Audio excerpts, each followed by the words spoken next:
Salut tout le monde, ravi de vous retrouver sur la chaîne après plusieurs semaines d'absence.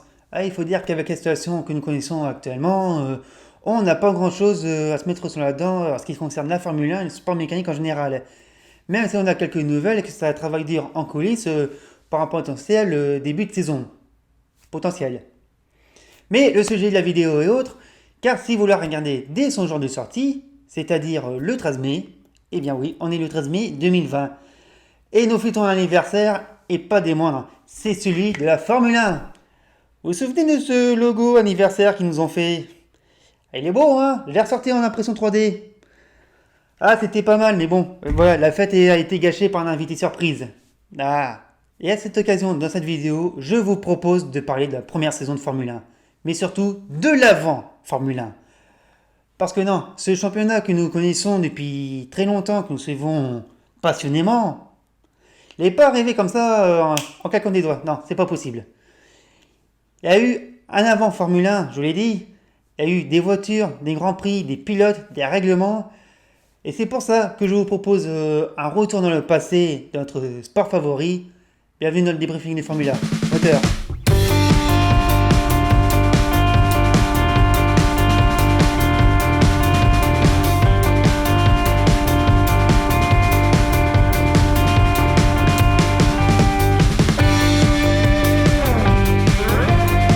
Mettons-nous dans le contexte.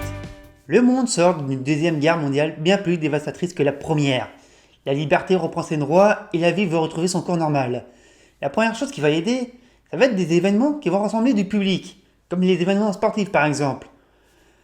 Le problème, pour la plupart, c'est le cas de le dire, c'est que tout le monde repart de zéro, du moins presque. Et ça concerne également le sport automobile. Oubliez les succès du passé, les courses d'avant, la technique, la technologie vieillissante des voitures. C'est difficile, voire même impossible pour les constructeurs et surtout pour les potentiels organisateurs et promoteurs des futurs Grands Prix. Elle doit donc compter sur son passé d'avant-guerre et ressusciter des anciennes gloires. On compte Talbot Lago, Delahaye, Bugatti, Maserati, Alfa Romeo et bien d'autres équipes et constructeurs ayant couru avant-guerre. Et la première course qui aura lieu après le conflit sera la Coupe de Paris, qui est également surnommée la Coupe des prisonniers. Elle aura lieu le 9 septembre 1945 au Bois de Boulogne.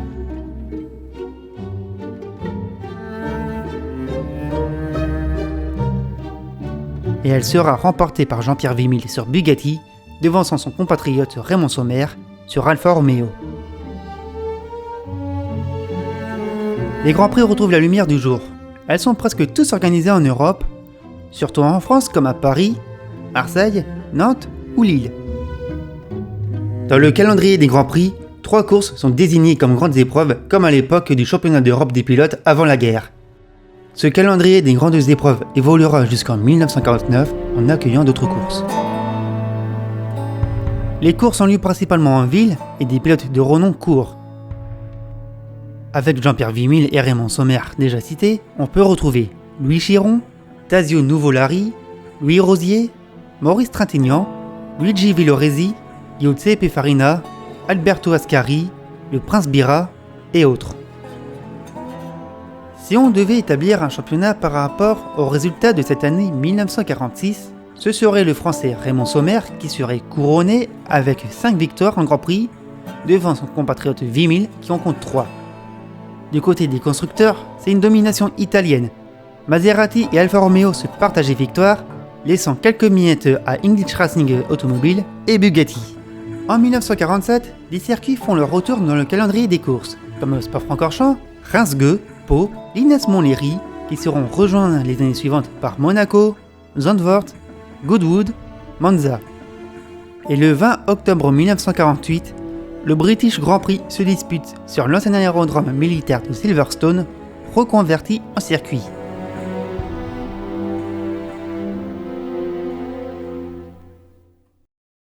On a ici la pierre fondatrice de ce que sera le sport automobile européen de l'après-guerre.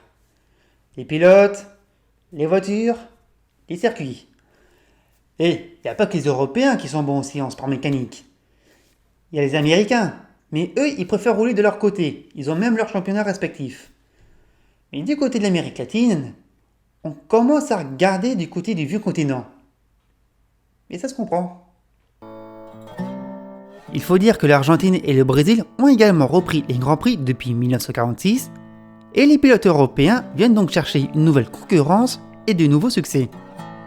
Le gouvernement argentin voulait aussi montrer sa force pendant les courses. Elle décide d'envoyer ses meilleurs éléments en observation en Europe en 1948. Mais l'une de ses futures stars n'a pas attendu pour rouler en course. Un certain Juan Manuel Fangio. Il sera appelé en renfort par Amédée Gordini pour remplacer Maurice Trintignant pour le Grand Prix de l'ASF à Reims-Gueux. Sa prestation ne sera pas timide, mais le moteur de sa monture française le contraindra à l'abandon. En 1949, l'Argentine passe à la pratique avec l'engagement d'une équipe nationale avec ses meilleurs éléments. Fangio sera rejoint par Benedicto Campos, multiple vainqueur de Grands Prix en Argentine, pour montrer les ambitions du pays sud-américain. Les résultats sont présents, mais c'est Fangio qui ramènera les victoires au nombre de 5, dont une au Grand Prix de Pau. Au vu de l'engouement des pilotes, les courses européennes commencent à prendre un air international, comme si les pilotes du monde entier voulaient montrer qui est le meilleur d'entre eux.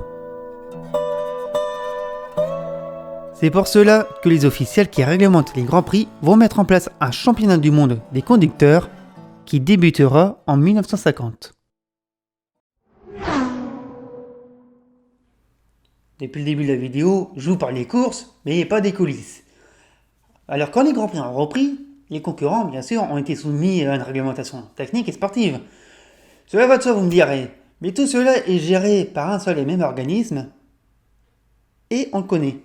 En 1904, l'Automobile Club de France fonde l'Association internationale des automobiles clubs reconnus. Elle va créer en son sein la Commission sportive internationale qui aura la charge de l'organisation des courses automobiles via ce règlement. En 1946, l'association internationale, change de nom pour devenir la Fédération internationale de l'automobile, la FIA. Elle garde en gestion la CSI, qui changera de nom en 1978, devenant la FISA, avant que les deux entités ne fusionnent en 1993. La FIA, via le CSI, sera donc en charge des règlements sportifs et techniques des Grands Prix qui a lieu dès 1946. Elle va mettre en forme un règlement technique d'une formule de course internationale A, qui va être baptisée rapidement Formule A. Ce règlement va être en place dès 1947 et qui courra jusqu'en 1953. Le règlement technique concerne principalement les moteurs. Les blocs moteurs sont limités selon leur aspiration. Les atmosphériques sont limités à une cylindrée de 4,5 litres et les suralimentés qui sont limités à une cylindrée de 1,5 litres. Mais très vite, la FIA va aussi créer un autre règlement pour des voitures moins puissantes et qui peuvent courir également en Grand Prix. Et pour les différencier, on les appellera Formule 1 et Formule 2. Pour ce nouveau championnat mondial, digne héritière du championnat du monde des manufacturiers, il se veut simple dans son calendrier et son règlement sportif. Les Grands Prix qui comptent pour le championnat reprennent l'idée des grandes épreuves, apparues en 1946. 7 courses vont composer le premier calendrier avec 6 rendez-vous européens, et comme c'est un championnat mondial, les 500 miles d'Indianapolis sont inclus. Sur le plan sportif, les pilotes marquent des points selon leur position d'arrivée à chaque course. Le vainqueur marque 8 points, le deuxième en marque 6, le troisième 4, le quatrième 3 et le cinquième en marque 2. Le pilote qui effectue le meilleur tour en course marque un point, et quel que soit son classement. Les pilotes peuvent manquer une course et pour ne pas les désavantager, ce sont les 4 meilleurs résultats qui seront gardés pour le classement final. Et si 2 pilotes devaient se partager une voiture, ce qui était souvent le cas à cette époque, se partagent les points.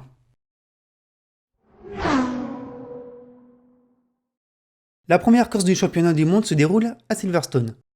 Le site s'est reconverti en circuit de course depuis 1948. Le tracé tourne autour des pistes d'avion et se veut simple en apparence. La liste des engagés pour cette première course du championnat a un côté italien. 4 Alfa Romeo officiels et 8 Maserati sont au départ. Viennent s'ajouter 5 Talbot Lago, 6 English Racing et 2 Alta qui complètent la liste des engagés. L'absence remarquée est signée Ferrari qui a préféré rouler dans un Grand Prix de Formule 2 en Belgique car les primes étaient plus intéressantes. Pour sa participation au championnat, Alfa Romeo engagera 4 pilotes de pointe.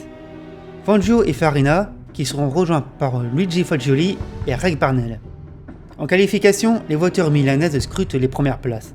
Giuseppe Farina étant le premier poleman du championnat. La Grande-Bretagne respectant le repos dominical, le Grand Prix aura lieu le samedi 13 mai, en présence dans le public du roi George VI et de sa fille Elisabeth. La foule est nombreuse pour assister à la course, qui se déroulera sur 70 tours.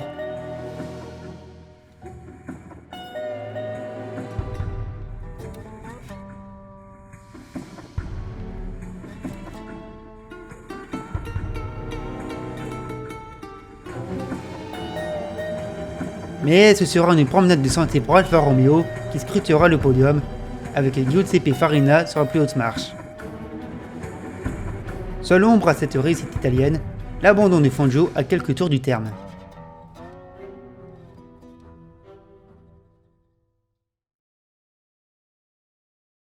Mais le pilote argentin se rattrapera à la course suivante, dans les roues de Monaco.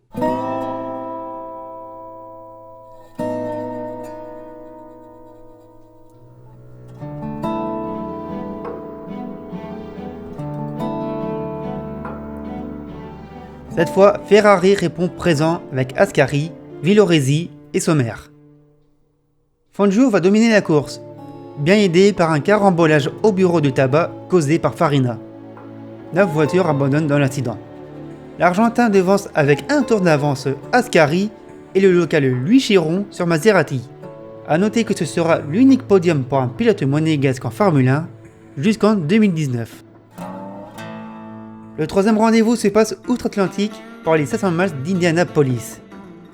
Rendez-vous où personne ne fera le déplacement d'Europe, même si on note des châssis Alfa Romeo et Maserati sur la liste des engagés. Prévu pour ces traditionnels 200 tours, la course s'arrêtera au 138e.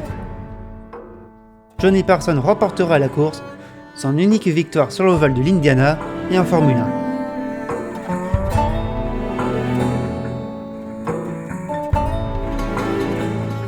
Le championnat reprend son cours en Europe et se donne rendez-vous en Suisse à Bremgarten, près de Berne.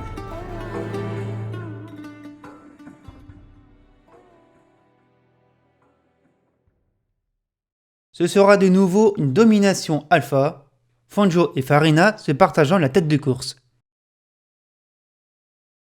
L'Argentin abandonnera après une nouvelle déconvenue de son moteur, laissant la victoire à son coéquipier italien. Avec cette deuxième victoire, Farina se retrouve seul en tête du championnat.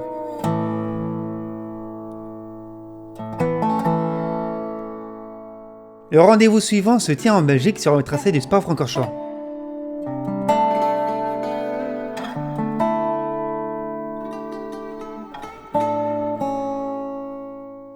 Les Alphas domineront à nouveau les débats, Fangio et Farina se bataillant à nouveau pour la victoire.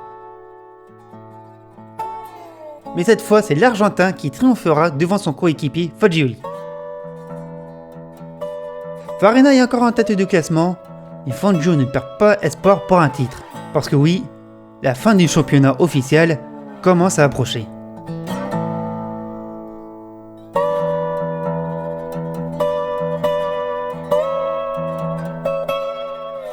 En France, sous la chaleur de la région Champagne à Reims-Gueux, Farina et Fangio sont de nouveau favoris et s'affrontent de nouveau sur la piste. Mais c'est l'Argentin qui prendra le dessus et qui va récidiver avec une deuxième victoire de suite. Devant Fagioli à nouveau, et l'étonnant Peter Whitehead, qualifié dernier et seul pilote Ferrari à avoir pris le départ avec la VS125, les deux autres nouvelles voitures de la Scuderia étant trop lentes. Avec cette troisième victoire, Fangio va prendre la tête du championnat avec 2 points d'avance sur Fagioli, qui en compte aucune, et 4 devant Farina, qui en compte 2. Quoi qu'il arrive, c'est à l'un de ces 3 pilotes que sera décerné le premier titre de champion du monde des conducteurs de Formule 1, titre qui sera décerné lors de la dernière épreuve en Italie.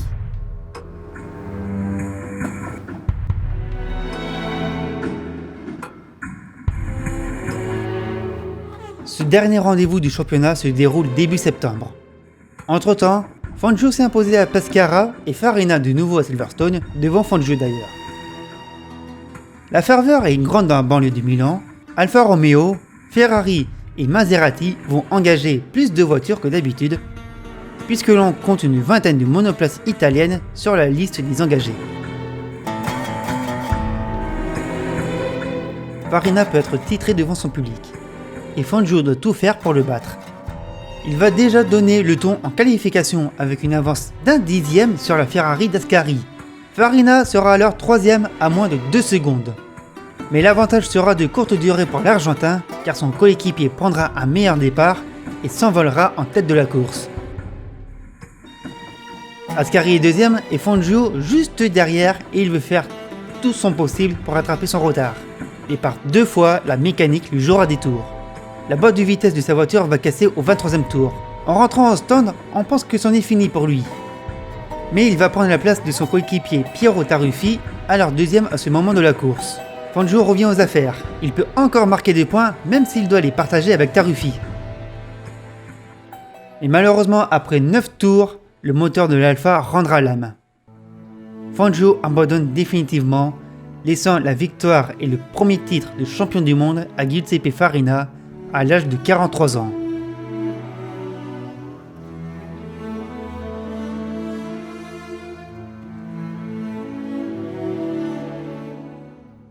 Cette saison sera archi dominée par Alfa Romeo du côté des constructeurs, hormis Nissan.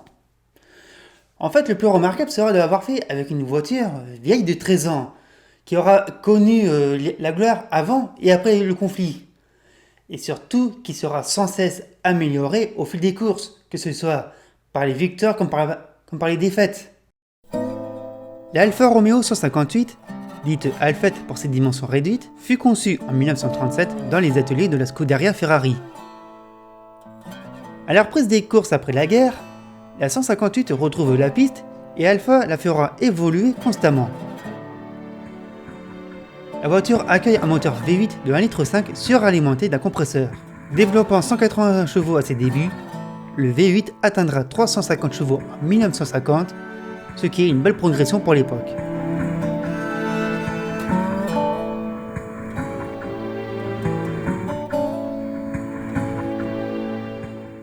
« 70 ans de Formule 1. Vous imaginez?